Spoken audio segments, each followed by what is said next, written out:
حضرت علامہ مولانا صاحب زدہ کار اعجاز عدن چشتی صاحب اب تشریف لے آندے نے اپنے اظہار خیال تو فرما دیں۔ نعرہ تکبیر، نعرہ رسالت، نعرہ تحقیق، نعرہ حیدری۔ الحمدللہ الحمدللہ رب العالمین، الصلاة والسلام علی سید الانبیاء والمرسلین، اما بعد، قال اللہ تبارک و تعالی فی القرآن المجید والفرقان الحمید، اعوذ باللہ من الشیطان الرجیم، بسم اللہ الرحمن الرحیم، ان اللہ وملائکتہ یصلون علی النبی یا ایہا الذین آمنوا صلوا علیہ وسلموا تسلیما۔ درود پاک بآواز بلند، الصلاۃ والسلام علیک یا سیدی یا رسول اللہ وعلی آلک واصحابک یا حبیب اللہ، الصلاۃ والسلام علیک یا نبی اللہ وعلی آلک واصحابک یا رحمۃ للعالمین۔ بلغ العلا بکمالہ، بلغ العلا بکمالہ، کشف الدجا بجمالہ، حسنت جمیع خصالہ، صلوا علیہ وآلہ۔ اللہ رب العزت کی حمد و ثنا اور آقا علیہ الصلوۃ والسلام کی بارگاہ میں گلہۂ عقیدت پیش کرنے کے بعد، نہایت ہی معزز و محترم سامعین حضرات، الحمدللہ میرے لیے یہ بات باعث فخر ہے کہ جب بھی اجتماع کی بات ہوئی، جب بھی اتحاد کی بات ہوئی، تو میرے پیر و مرشد اور میرے استاد حضرت علامہ ڈاکٹر پیر محمد اکرم چشتی دامت بقاتہم عالیہ، یہ صحرا آپ کے ہی سر رہا کہ آپ ہی جمع کرنے والے بنے، اور یقیناً ہماری اسٹیج پر بہت بڑے نام موجود ہیں۔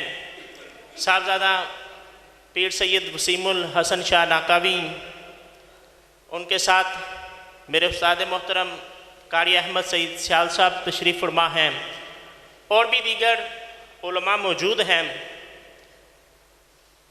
جب میں نے اس کانفرنس کا نام پڑھا، لبیک یا رسول اللہ صلی اللہ علیہ وآلہ وسلم سنی کانفرنس، میں نے اس پہ غور کیا تو مجھے یہ سمجھ آیا کہ یہ کوئی موضوع نہیں ہے، یہ موضوع نہیں ہے، یہ دعویٰ ہے۔ ایک محبت اللہ کے رسول صلی اللہ علیہ وآلہ وسلم نے اس امت کے ساتھ کی۔ آپ دیکھیں آقا علیہ السلام غاروں کے اندر روتے رہے تو اس امت کے لیے، آقا علیہ السلام دعائیں مانگتے رہے تو اس امت کے لیے، آقا علیہ السلام کثرت کے ساتھ اپنے رب کی بارگاہ میں مناجات کرتے رہے تو اس امت کے لیے۔ جب واقعہ معراج ہوا، مسجد اقصیٰ کے اندر اجتماع ہوا، انبیاء علیہ السلام موجود ہیں، صرف اشارہ ہی کروں گا۔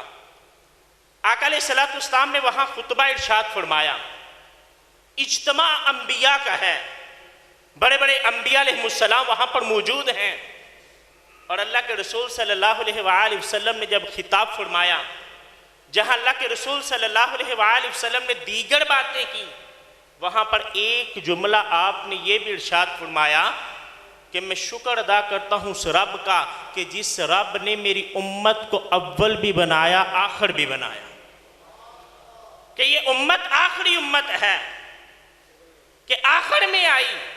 اللہ کے رسول صلی اللہ علیہ وآلہ وسلم نے فرمایا میری امت کے بعد اب کوئی امت نہیں، میرے بعد کوئی نبی نہیں، اب قیامت کا انتظار کرو کہ آنے والی یہ آخری امت ہے، لیکن یہ امت اول کیسے ہے؟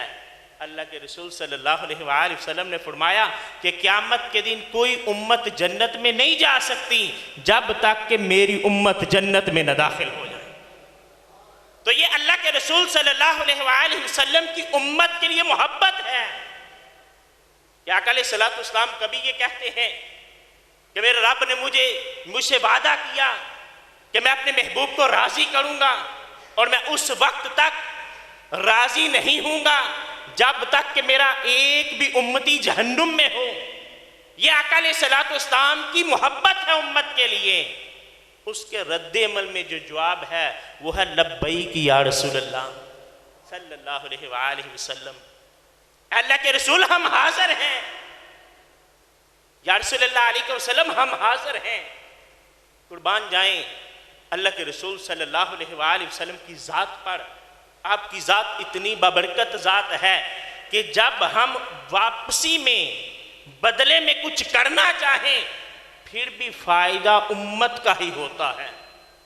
بلکہ میں تو یہ کہتا ہوں کہ یہ بڑی بات ہے کہ اللہ کے رسول صلی اللہ علیہ وآلہ وسلم نے ہمیں اپنی امت کے اندر پسند کر لیا، کیونکہ وہاں تو موسیٰ علیہ السلام جب الواح کو دیکھتے ہیں پڑھتے ہیں کہ ایک امت آئے گی کہ جس کا ایک حصہ بغیر حساب کے جنت میں چلا جائے گا، جس کا دوسرا حصہ ہلکے پھلکے حساب کے بعد جنت میں چلا جائے گا، جس کا تیسرا حصہ اس امت کے نبی کی شفاعت پر جنت میں چلا جائے گا۔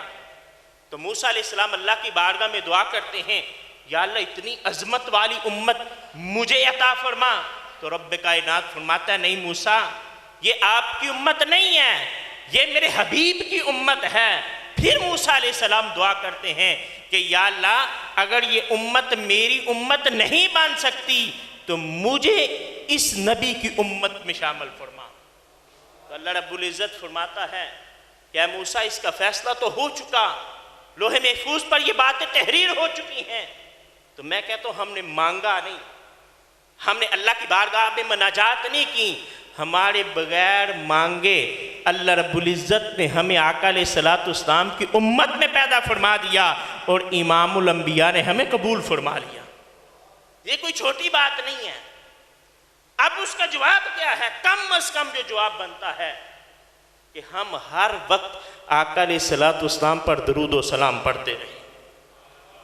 اور جب ہم درود پڑھتے ہیں تو درود بھی ہم دیکھیں، مجھے جو سمجھ آیا تین جہتیں ہیں۔ ایک جہت یہ ہے کہ اللہ کے رسول صلی اللہ علیہ وآلہ وسلم کے ہم پر بڑے احسانات ہیں، اتنے احسانات ہیں کہ ہم اس کا بدلہ نہیں دے سکتے۔ اخلاقی طور پر ہم آقا علیہ الصلوۃ والسلام پر ہر وقت درود پڑھتے رہیں، ایک جہت یہ ہے۔ لیکن دیکھیں لوگوں نے کہا کہ آدم علیہ السلام کا بڑا مقام ہے۔ آدم علیہ السلام کا کیا مقام ہے کہ اللہ رب العزت نے فرشتوں کو حکم دیا کہ آدم کو سجدہ کریں۔ یہ بڑی عظمت ہے کہ فرشتوں نے آدم علیہ السلام کو سجدہ کیا۔ لیکن امام الانبیاء کا مقام دیکھیں صلی اللہ علیہ وآلہ وسلم کہ آقا علیہ السلام معراج کی رات جب سدرۃ المنتہا کی بلندیوں سے بھی اوپر چلے گئے، رف رف نامی تخت پر سفر کیا، ایک مقام پر وہ بھی روک لیا گیا۔ تو آقا علیہ السلام فرماتے ہیں ایک مقام آیا جہاں پر آواز آ رہی تھی کف یا محمد ان ربک یصلی، اے میرے محبوب رک جائیے، آپ کا رب آپ پر درود بھیج رہا ہے۔ علماء کہتے ہیں دیکھیں اللہ نے فرشتوں کو حکم دیا کہ آدم علیہ السلام کو سجدہ کریں، لیکن خود رب کائنات سجدے سے پاک ہے، وہ خود نہیں سجدہ کرتا کیونکہ وہ خالق ہے، وہ مالک ہے۔ لیکن جو کام حبیب علیہ السلام کے لیے ہے، کہا میں رب کائنات بھی آپ پر درود بھیجتا ہوں، میرے فرشتے بھی آپ پر درود بھیجتے ہیں، اے ایمان والو تم بھی آپ صلی اللہ علیہ وآلہ وسلم پر درود بھیجا کرو، درود پڑھا کرو۔ یہ دوسری جہت ہے کہ اللہ کا حکم ہے کہ آقا علیہ السلام پر درود پڑھا جائے۔ تیسری جہت یہ ہے کہ جب ہم درود پڑھتے ہیں تو کوئی احسان نہیں کرتے، کوئی احسان نہیں کرتے، بلکہ رب کائنات اس کے بدلے میں بھی ہمارے درجات کو بلند کر دیتا ہے۔ ایک حدیث بیان کرتا ہوں، اللہ کے رسول صلی اللہ علیہ وآلہ وسلم نے فرمایا میں سویا، میں نے خواب دیکھا۔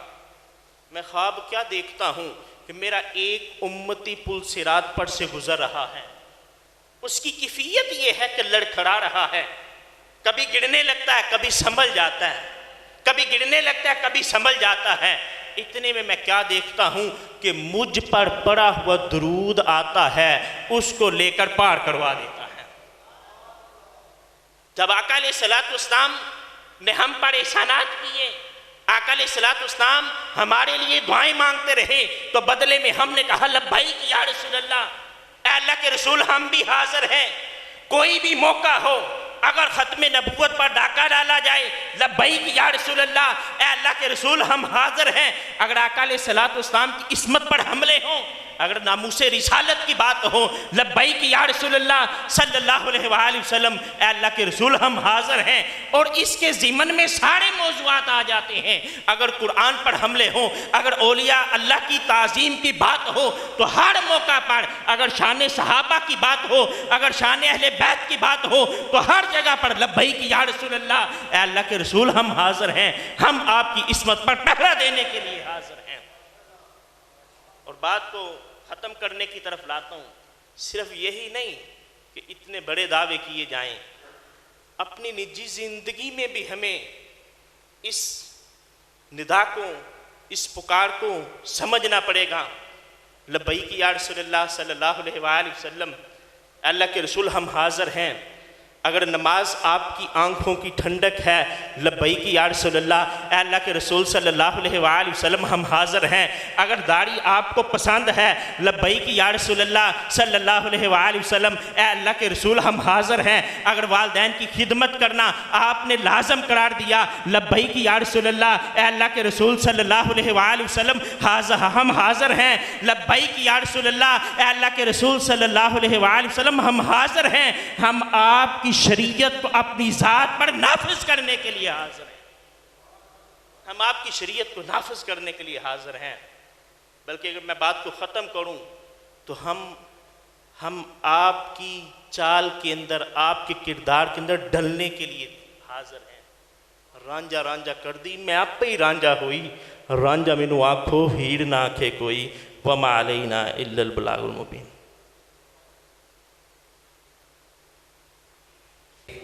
استقبال